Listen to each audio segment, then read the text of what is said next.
Good morning, mga mama. Morning routine tayo. The day after of my birthday. It's tomorrow. Hi, mga mama ko. Ayan, mag-iipit muna tayo dahil maghihilamos tayo ng mukha. Hilamos tayo ng mukha. Aminin natin na sa hindi po tayo araw-araw ganyan. Pag sinisipag lang po tayo mga mama or for the content po, yan. Gagawin natin yung mga mama. Mga sisi.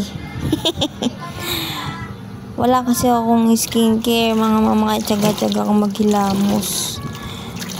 Wala tayong pambili pa ng skincare. Hindi pa tayo nakakasahod kay Boss M. Kailan pa kaya? Lahat wala ka rin kasing pambili. Buti na lang mama mo hindi tigyawatin.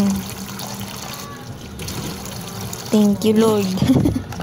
Whiteheads at blackheads lang ang tumutubo. Ayan, mag-toothbrush tayo gamit ang toothbrush na nabili sa TikTok. Tagal ko mag-toothbrush kaya pinas-forward ko to mga mama. At naisipan kong mag-practice mag-voice over. Dahil nauusong pag-voice over, kailangan tayo sumabay. Kahit di tayo ganun kagaling o hindi maganda ang ating boses, ay subukan pa rin natin. Para sa ating content. Padayon lang. Pinapaka-toothbrush talaga ng mama mo. 1 times a day lang ako nagtutoothbrush. Para tipid sa toothpaste. Wala na mga amoy ng hininga ko eh.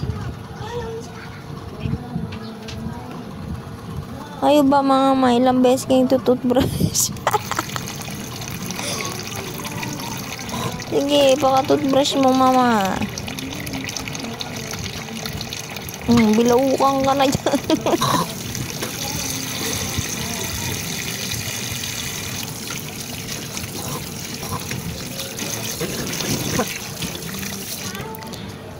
Yan, magmumog ka maigi.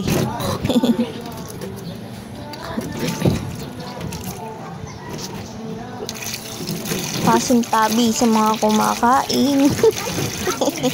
Huwag niyo pong panoorin ang vlog ko nang kumakain kayo. Medyo hindi maganda sa mata. Kwento ko lang mga mami. Nag-start akong content maging active sa Facebook. February 25 ba yun? Nag-upload na ako ng vlog din sa YouTube. Tapos yun sinabay ko sa Facebook. Thank God lang talaga na monetize ako sa Facebook. Sa YouTube talaga yung pinaka-struggle ngayon eh. Kasi ang hirap ng subscribers. So yun, pero kung titingnan mo, mataas ang views ko sa shorts, yun, kesa sa reels. Ang kasi, ang hirap ng algorithm sa reels eh. Ang baba ng views ko. Lalo nung na-monetize ako. Hindi pa ako nire-recommend ni algo sa For You page ng reels. Kaya dapat talaga consistent posting ng contents. Wala pa nga talaga akong content talaga eh. Content ko lang sarili ko yan, yung pagtitimpla ng kape, pag umagahan, ganyan. Ano na maisipan ko mga ma. Sumasayaw minsan. Kasi ko, hirap din kasi sa sounds eh. Baka tayo, ma-violation. Ganun kahigpit si Boss M talaga.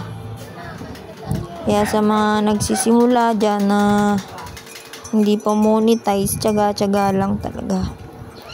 Araw-araw talaga post. mag-post ng reels, ng picture, ng text. Yan. Kailangan baga active ka. Pakita mo lang kay Boss M na active ka. Yan, bibigay niya sa yung gusto mo. Kaso, tagal lang makasahod. Talaga, tiyaga lang talaga. Kaya ngayon, gipit-gipit tayo. Hindi pa natin masolusyonan ng ating mga problema.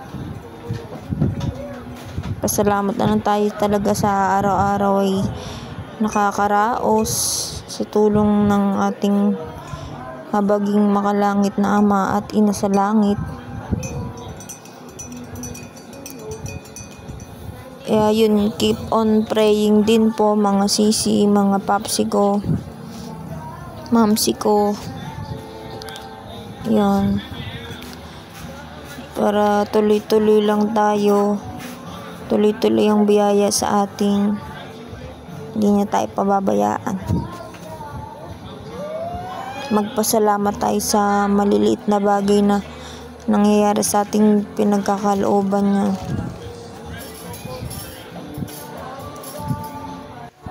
Sa una talaga, hindi tayo kikita agad.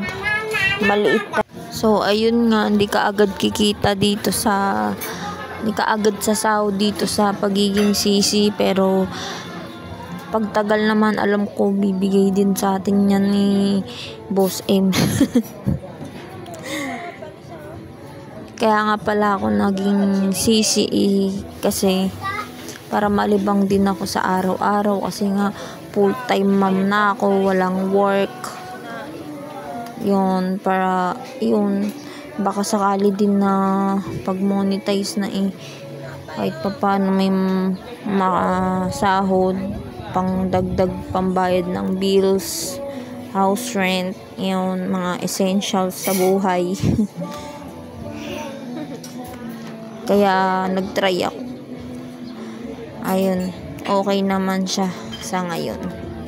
Kailangan lang talaga makaisip ng maganda-ganda pang content para sumaya ang ating mga viewers.